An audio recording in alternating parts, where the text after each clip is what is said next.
Partout dans le monde, abonnez-vous massivement sur 12 disciples de Jésus officiels. Prédication pour la matière où ils ont édifié peuple de Dieu. Abonnez-vous massivement.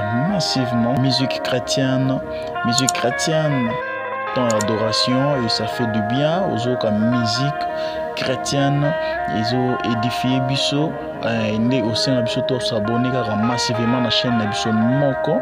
Nyon Suezali, mariage ezali, tout ça là, mariage, image, tout ya mariage, ainsi de suite. Témoignage, ils ont raté toujours. Témoignage ezali, na mamba mine nzamba aussi la Bisso. Théâtre ya malonga, théâtre kitoko, star na biso tout olingaka. To retrouver bango kaka awa. Abonnez-vous massivement à 12 disciples de Jésus officiels. Bagag ya bien, bagag ya malonga, donc c'est-à-dire star na biso nyonso. Il y a monde entier, anniversaire, aux anniversaire na yo, souhait, ainsi de suite, nyonso. Au bengaka numéro na biso, nyonso tozali, et lubu, émission et lubu, boyebi no tala bilora kitoko nyonso esalemaka bozana day. N'hésitez pas de nous appeler. Donc nyonso eza awa polémique, balinga polémique toza awa chaîne eza kaka moko reportage to kitara sur le terrain, ainsi de suite. Tout ça là reportage par-ci par-là. N'hésitez pas de nous appeler. Baptême nyonso oyo elekaka na église ya biso bana nzambe. Donc nyonso ezali kaka na chaîne na biso moko balobi. Abonnez-vous massivement à 12 disciples de Jésus officiels. Vous ne serez jamais déçus. Zambe nanga mokeli nanga yomonaka bisika nyoso nakobombama bisika nini poyo monaka bisika nyoso Yawe nabonzeli o papa nanga nabondeli o Yawe yokelanga mawa mabenanga oyebi yango yomonaka bisika nyoso nakobombama bisika nini poyomonaka bisika nyoso Yawe. Oh, shalom peuple de Dieu. Alléluia. Yeshua, le Dieu tout-puissant, na lukayote na kende wapi. Nabo moïna ngai, tu es unique. Ça toi ma vie au sens. Mokile ruki ko boaka na ngai. Mokile ki ko wanga na ngai. Mokile ki ko yina ngai ko sabote nga me yo ko boaka ngai te. Otika kikichi na bokonzi na likolo kichi na sepoto kufelanga. Olati nzoto ya mutu poto kufelangai. Bafinga kyo bachola kyo batonga kyo ponangai. Yeshua Mashiach, je te lève au-dessus de tous les noms. Car tu es incomparable. Tu es le seul miséricorde. Tu es mon abri. Tu es ma forteresse. Tu es la lumière de mon salut. Je te rends grâce. Je te bénis. Sois loué, sois béni. Prends contrôle de toutes les choses de cet moment, mon Dieu, mon roi. Prends contrôle de toutes les choses. Envoie ton Saint-Esprit Saint qui domine toutes les sortes des esprits qui ne glorifient pas ton nom. Commence avec moi, Alpha. Chemine avec moi, Emmanuel. Finis avec moi, Oméga. Envoie ton Saint-Esprit Saint qui prend contrôle, qui domine.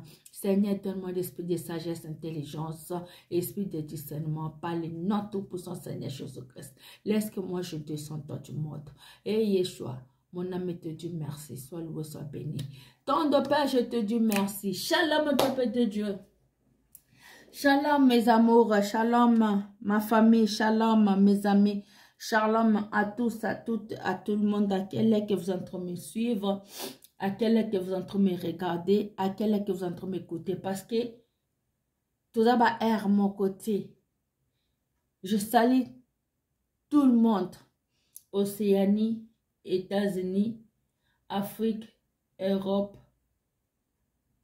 partout là que vous êtes. Zambe amona bino abomba bino. Merci naba oyo soba komataka. Quand moi je dis aimer, liker, commenter, il y a déjà médias avec toi, toi si tu t'abuses. Mais na yo kakabato abasala kantika te ba existaka. Bo commenter, bo liker, bo s'abonner, bo partager ma vidéo. Bo liker, bo commenter, bo partager ma vidéo. Bo salaka. Mais quand moi je vous demande, oh les kissi, na combien na yo, na commenter, na s'abonner, tant que vous fouta yo, repesa ngambongo. Eh mon frère, ma sœur, Dieu nous a donné, il nous a laissé simplement amour. Aimez-nous vivants. Aimez-nous les uns les autres comme Christ nous a aimés. Tout ça m'a belé à Pamba. Tokufa tokoleka, nyoso tokotika.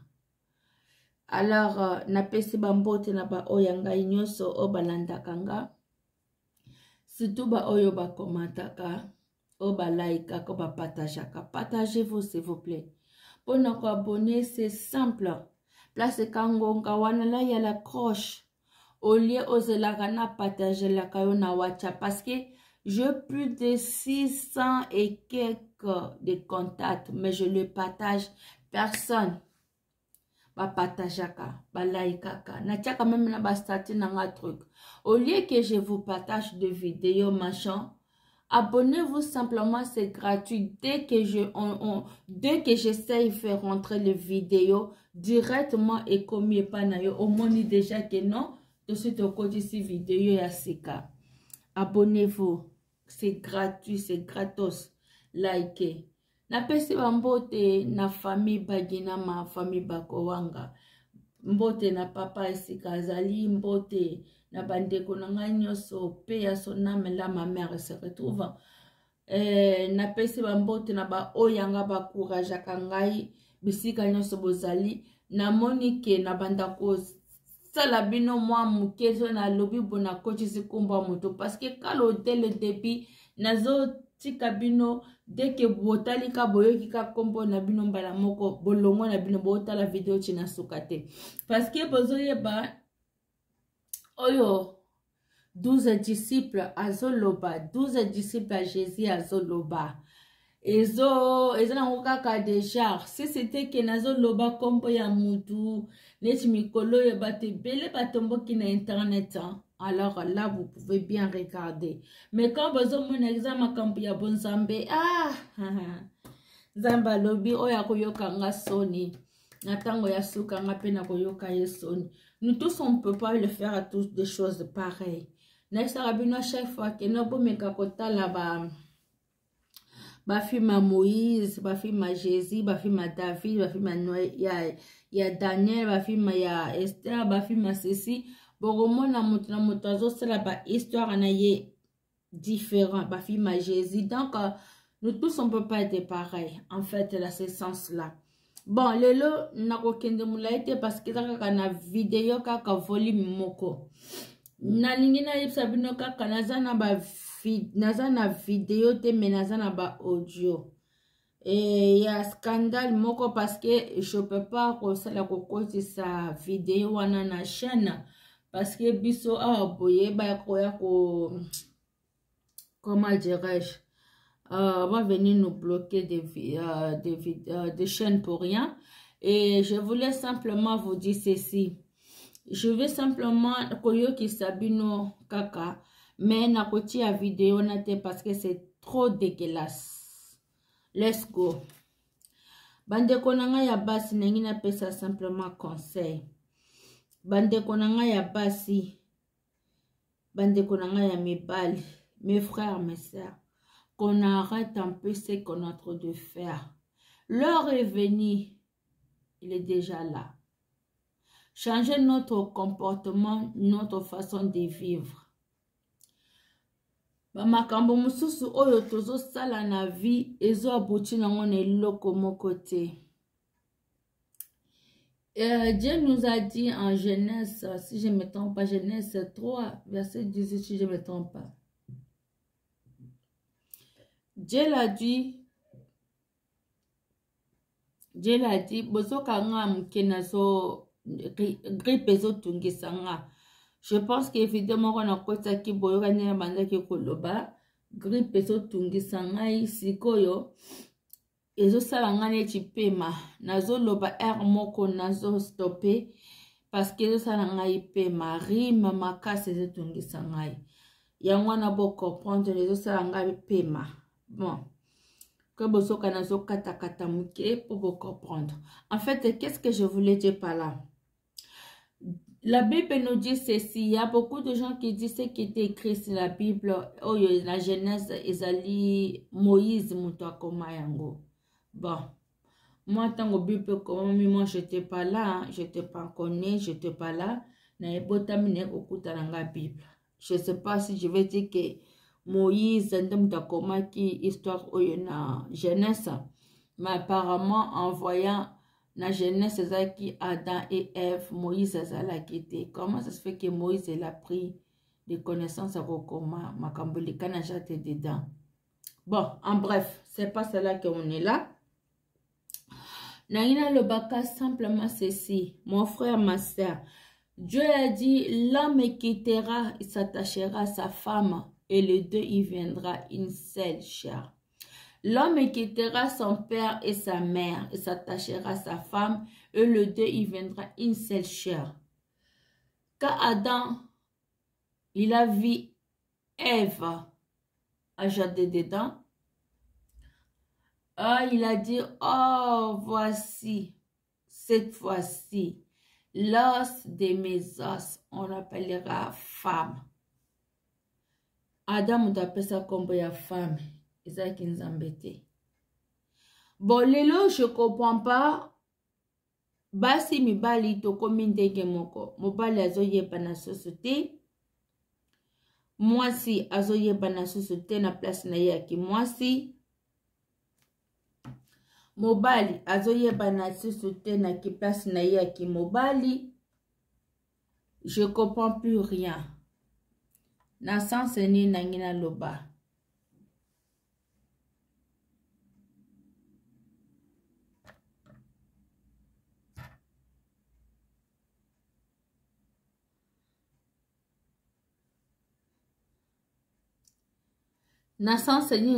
Loba. Mon frère et ma sœur,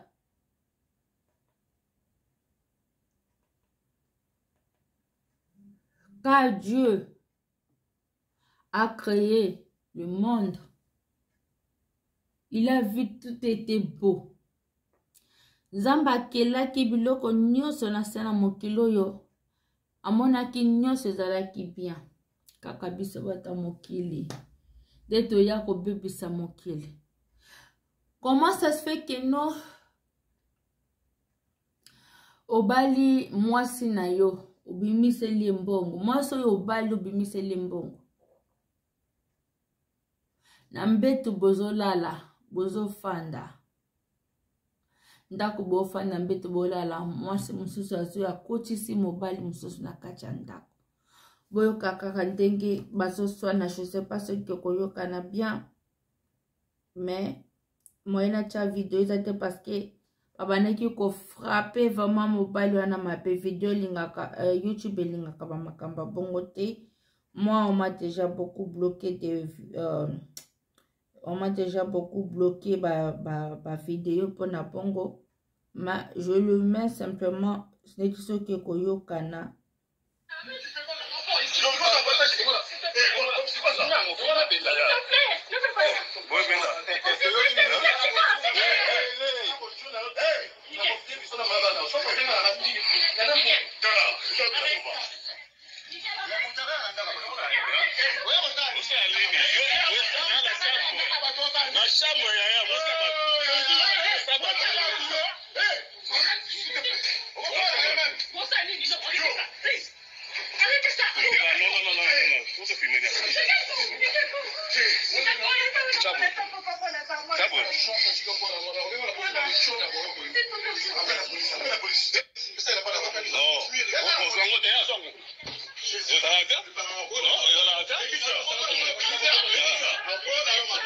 Tu as joué avec moi? Tu as joué avec moi?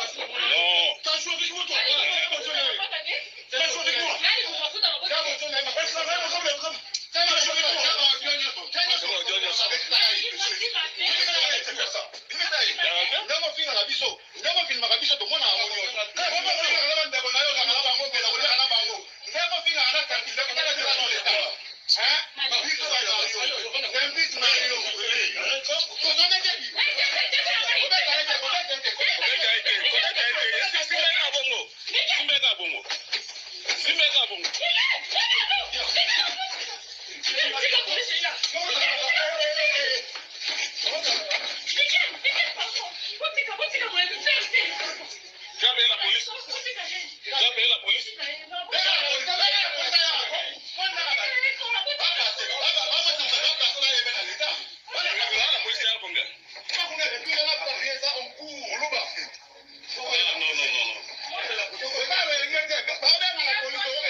Oh là là, voilà.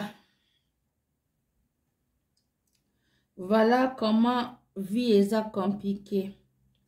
Je ne veux pas trop parler à propos de ça parce que exagère n'a été ya okotaka makampapate ya libala ya kolobaka. Je veux simplement lire dans une passage que j'aime beaucoup.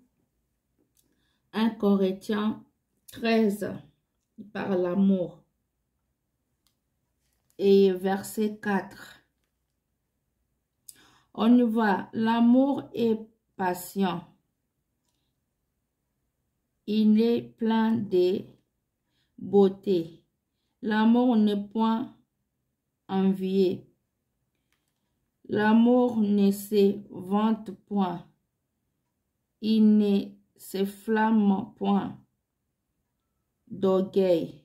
Il ne fait rien de mal.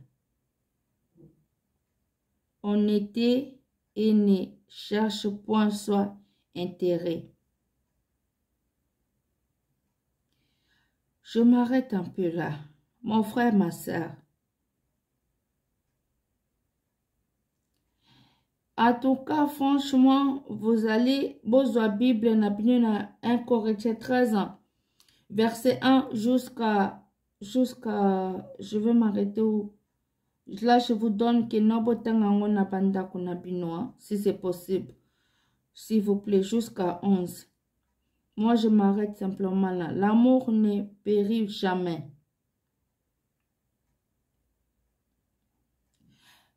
Ce que bolungo ya moi sinayo, que ce soit quoi, vous savez comment vous pouvez le faire un dialogue entre vous deux. Entre yo na moi sinayo, il faut que ça trop na dialogue. Soit disant, mobile na moi si bafanda qui, je sais pas comment ça se passe. Comme na bela bino, il y a des vidéos, mais vidéo wana esalinga ikele, esalinga pasi. Esalinga ipasi et baza ko frapper. Pourquoi? Ata sobo kangi moto na mbeba moko quelque part. Pas jusqu'à ce point de frapper quelqu'un comme ça, comme un tabac moko boloko la même moko boye. Et franchement, il y a la loi. Moi, je me rappelle bien. Pardon. Je me rappelle bien, je vais prendre un peu d'eau. Je me rappelle bien. Tant bakanga ki mwasi oyo. Asala ki ekobo. Baye na ye vers Jésus-Christ. De Nazareth. Baye batunye. Jésus-Christ aye bisi bango kaka. Nana kati na bino asumukate azwa libanga abamba. Il y avait personne. Mon côté asimbola ki le boko ne libanga simba ki na maboko abamba. Parce que chacun a tort de regarder, à se poser pas de question. Non, je suis pas digne. Moi, hier, j'ai volé. Non, moi aussi, hier, j'ai sorti avec la femme de quelqu'un. Non, moi aussi, hier, j'ai frappé. Non, moi aussi, hier, j'ai critiqué. Moi aussi, chacun a se retrouvé na défaut na kati na nzoto na ye. Ba bois qui m'a na se. Pour vous dire qu'on ne juge personne. On ne peut pas toujours continuer à juger, à critiquer. Si loi ezali, Jésus que c'est ça qui bango que vous ne me croyez pas quand je vous parle des choses de cieux, des choses de mon Père. Alors pourtant que Moïse vous avait donné la loi, mais vous respectez kangote. 10 commandements Moïse, Nzamba pesa qui Moïse a pesa peuple naïe. Aucune personne a, aucune a respecté 10 commandements. C'est pas facile, hein. Et alors, c'est que je veux vous dire que non, Jésus que ça répondait qui bango, bon respect à côté. Pourquoi vous voulez me faire du mal? C'est ça qu'aujourd'hui que nous on est en train de faire. Vous avez un problème, na frère nayo, cherche-la, trouve ton frère et ta sœur. Au lieu que otikala, ozo kanisela mabe pour na frère nayo, pour na sœur nayo. Ba polémique moko ezanga mutu na makolo, aucun sens. De critiques bêtement entre vous, bozo fingana. Est-ce que vous savez, là il y a le diable en Jean 10, 10, on nous dit ceci, le voleur ne vient que pour faire quoi? Hein? Voleur ayaka ponosani. Pona koyiba. Ezaka esengo ya kokota na ndaku ya moto ya moninga koyiba jour bakokanga ezaka toujours sala na yo mabe na 100% il y a toujours 99 99 eza ya yo mais un point wana etikali to un jour wana eza ya Nzambe. Alors mon frère et ma sœur, ça sert à rien à faire du mal à ton frère, à ta sœur. Frère, oyo bazo betailler loko la façon moko pas possible. Parce que moi, na tia vidéo ezate. Et ça linga ipasi. Biso basi ezaka concept ozo nga soko tia sukimiate. Tu sais que depuis les réseaux sociaux et comment il n'y a plus la paix. C'est comme un démon. C'est comme des... Franchement, c'est un démon. YouTube, TikTok, Facebook, c'est un démon. Partout, c'est un démon. Parce que avant, quand on a la bas CD, bas cassette, wana munene, bas audio, bas cassette amuke, ya bas audio, tu na radio. Na ba CD, ba DVD, ba makambo nyonso zalaka vraiment boete. On était bien, on était tranquille, il n'y avait pas trop de dégueulasses comme ça. Il n'y avait pas trop de choses.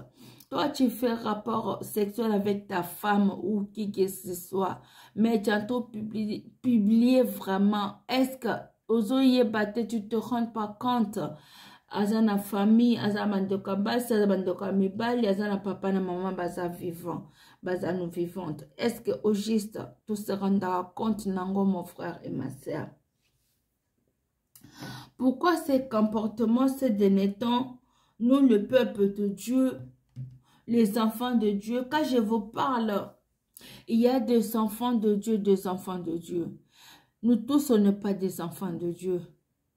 Et ça ba mususu tango ba ange, tango ba ange. J'arrive pas à trop parler fort parce que j'ai mal à la gorge. Tango ba ange, ba kita na se awa. Yango monaka ba créatif mususu baza trop mulai. Trop mulai ba bota na ba être vivant, vivante en assez. Soit disant que ce frère, cette sœur, le frère a question à Kenakotonga Pango Soki Baza baza familier ou connaissance, je sais pas, bref. Toti kakana ni makamba kwenda ko racontaka ba histoire ya bato na bandaku ya bato. Soit disant, le frère a question, abandonne que ko raconter histoire. Et maintenant, la fille a question, comme elle attendait cela, elle a dit que non, elle va essayer de piéger cette monsieur. À question. Alors, monsieur Oyo a quoi ce qui n'a piège. Monsieur aussi, il a essayé de les draguer. Ayakane, parce que si c'était leur moko vengeance, moko bunga kezala une fois. Soit disant, eza une fois, c'est plusieurs fois. Ayaka kotaka, atakutu yo moko mama. Ndako na yo ya libala eza mbeto na yo ya libala eza sacré yo na mobano mobano soko kokota te. Oyemba ta frère Mato Samuel. Libala ezali mokano ya Nzambe libala. Ata yo moko 1 plus 1 égale à 1. Na ba test de tanga 1 plus 1 égale à 2. Mais na réalité, comment Dieu l'a créé, alors 1 plus 1 égale à 1.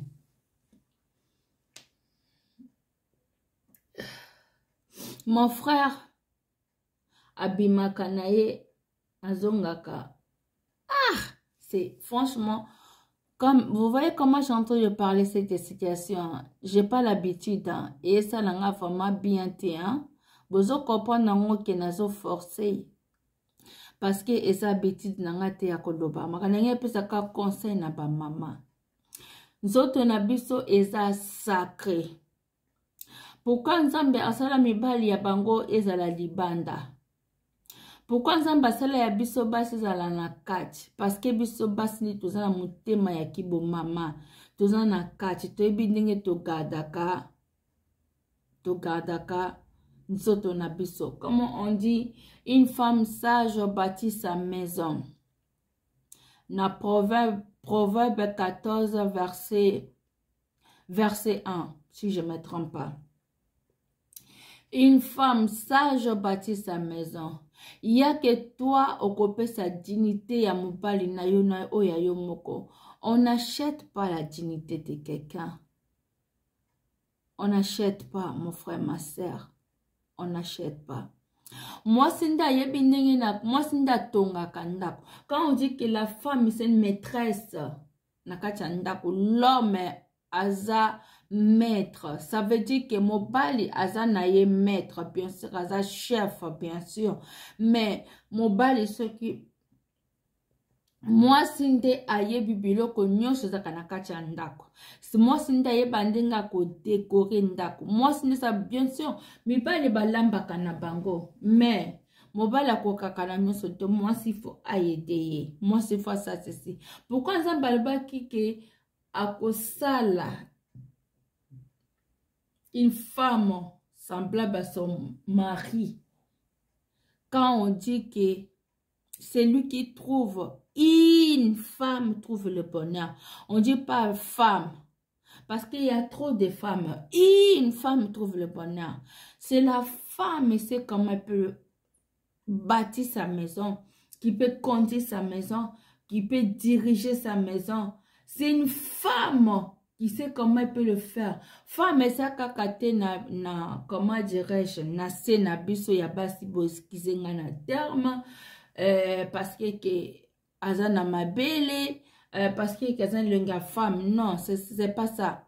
Moi, si une femme, ezana kati ya moi si.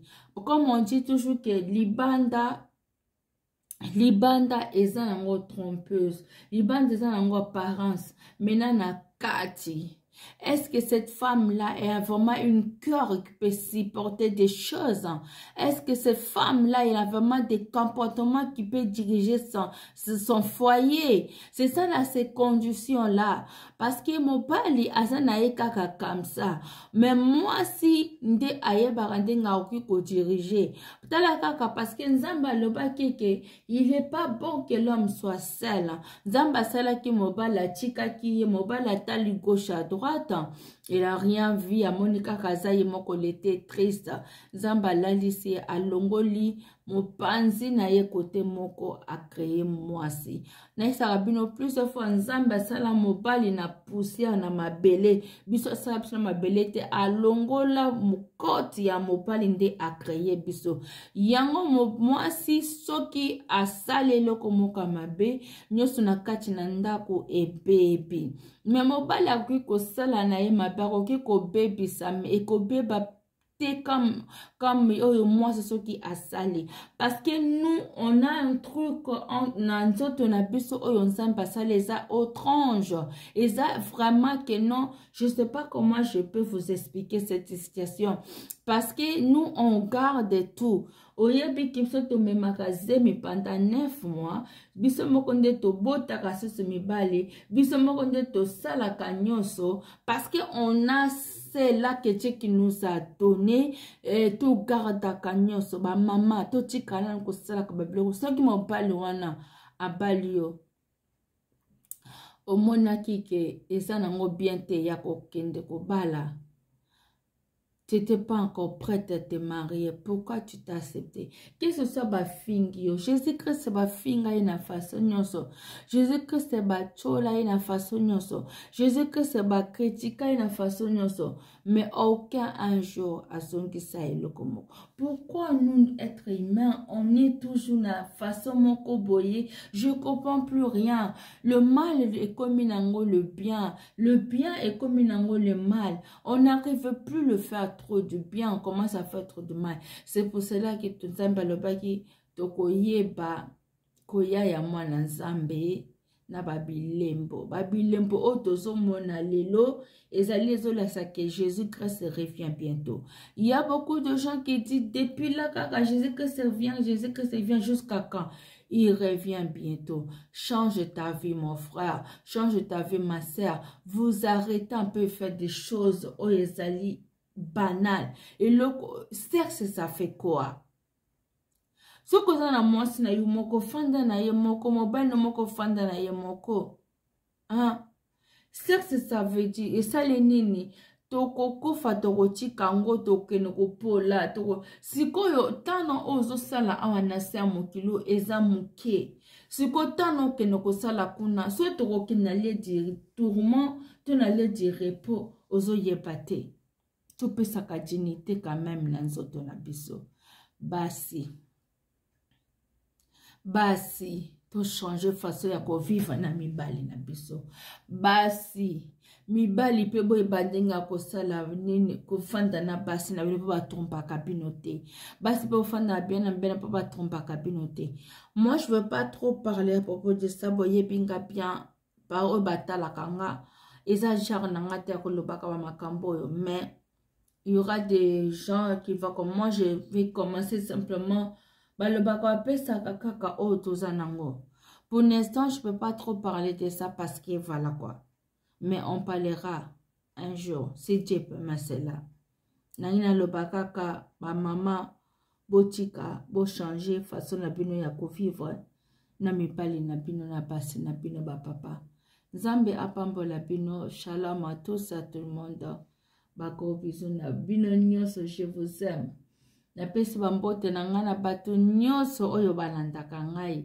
Na pesi mbote na nga na Adi Miller esika azali. Na pesi mbote na ngai na papa Aimé mopono na Canada na Canada te na États-Unis. Mireille Makese na Lubumbashi. Et na pesi mon frère Ede Pangi na Bangi,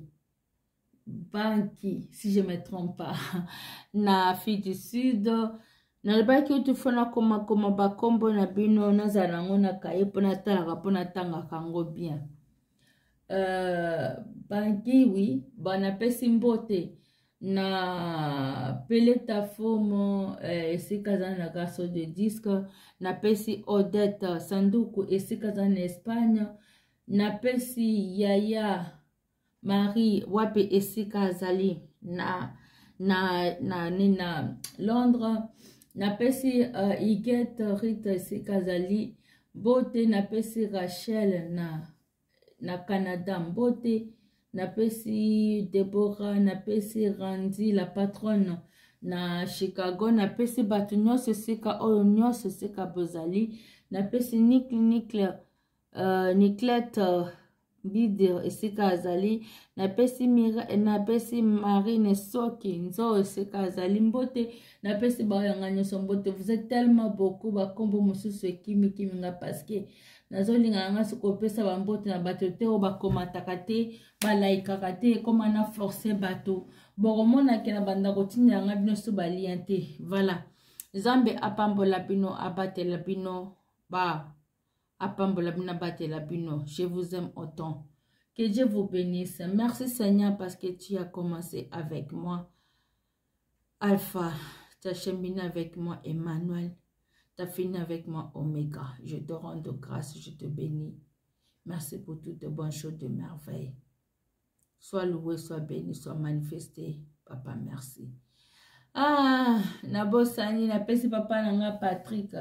Souffo mbote. Papa nangai Matadi. Asen Matadi sika azali. Napesi Guy. Bana besika azali. Napesi ba oyanga nyoso. Équipe mobimba ya 12 disciples de Jésus. Mbote sika bozali. Onus to travail à Kanapango. Shalom. Que Dieu vous bénisse. À bientôt. Aimez, partagez, commentez. Que Dieu vous bénisse.